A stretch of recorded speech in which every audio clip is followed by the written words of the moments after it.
state, but let's get on down to New York City. What you got to say about Giuliani? Because when Giuliani was mayor of New York City, I was living across the bridge in Englewood, New Jersey. And the way that he handled certain things that went on when the man was shot 42 times, and the whole beating of the Haitian and all of that, how he never acknowledged the mothers, and then how he did such so-called a wonderful job of he did no wonderful job.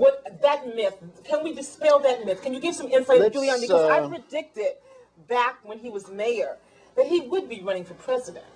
And they seem to be entertaining this on the Sunday morning political talk shows. Could you give us a little insight into Giuliani? Let's talk about Giuliani. Now, what we know is that his father was a mafioso. His father was a member of organized crime. That is now documented and conceded by him.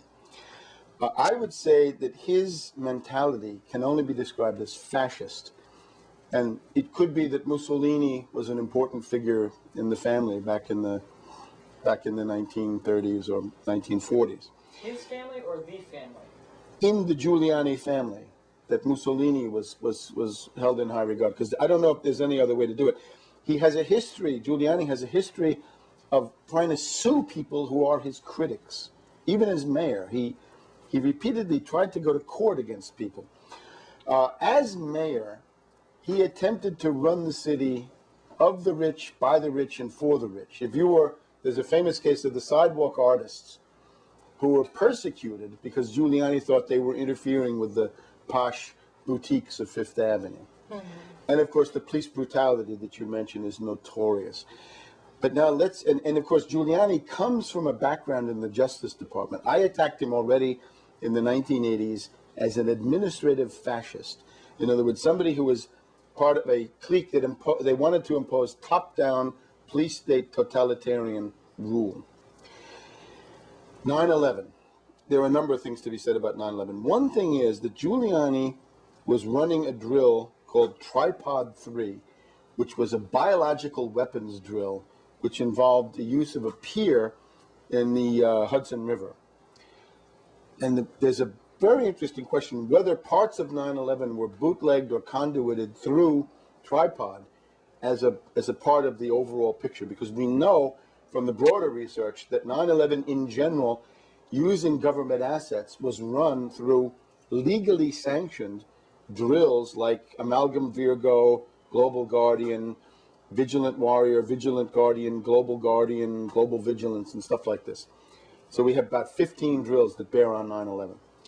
Now, Giuliani says he had his base of operations, his headquarters, in Building 7. In the morning, he was told, sometime 11 o'clock to noon, or perhaps a little bit earlier, he's told, you should leave your headquarters. And he says this in an interview. I was told to leave my headquarters because the Twin Towers were coming down. This is early in the day. So before the two towers have come down, Giuliani is in Building 7, and he's told to leave. And he says, we were told the towers were about to come down. Now, why weren't the firemen and the policemen told that the Twin Towers were going to come down? How can Giuliani come forward and say, I was told the two towers were going to collapse? What about those poor people who were in there, who were told to stay there? The Port Authority told them to stay there. And the firemen died in large numbers, and the policemen, and the Port Authority policemen, and so forth. So he's told to save himself, and they're not. And then we get to the really serious question, the crime scene. 9/11, the Twin Towers, is a crime scene. The North Tower, the South Tower. Building 7 is also a crime scene. Everybody forgets about Building 7, where he had his headquarters that came down at 5:30 in the afternoon, even though it is a couple of hundred yards from either of the towers, was not damaged when they came down, was not hit by an airplane, did not have any big fires. It came down in what's obviously controlled demolition at 5:30 in the afternoon, and everybody was told, even sitting in Berlin, Germany, I was told through CNN, Building 7 is about to collapse. Now, why is it about to collapse? There's no fire, there's no airplane. Why should it? It's a 45, 47-story building. In most cities of the world, it would be the biggest building in town. Okay, this is all suspicious. Now, what does Giuliani do? If you've had a plane crash, that comes under NTSB, National Transportation Safety Board. Once a plane has crashed, if you touch any piece of that wreckage, that's a felony. Okay. That's a federal felony. You're not allowed to. Okay.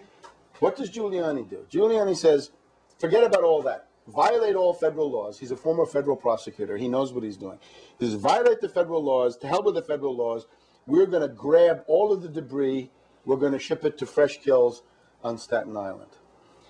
And what he's doing here is a cynical idea, because the firemen are concerned about the human remains of their friends who are in here. Maybe I'm more of a New Yorker than other people who've written about 9/11. My uncle was a New York City policeman, my uncle. So I'm concerned about the firemen and the policemen in New York. And what Giuliani does is, first of all, he destroys the crime scene, but then to cover that, he plays the firemen against the policemen. So the firemen say, go slow, we want the bodies of our comrades. The policeman, he goads the policeman to get into fights with the firemen. He arranges, it looks to me, he fakes these discoveries of fire trucks filled with stolen merchandise to try to demonize the firemen.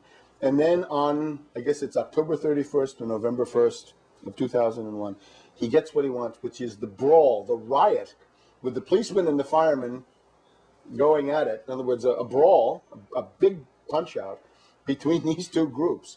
And he is able to sit above this. So he is a cynical, operative, evil to the core, knows exactly what he's doing. He is a figure of the invisible government. He is a September criminal. He should not be president of the United States. He ought to be in jail.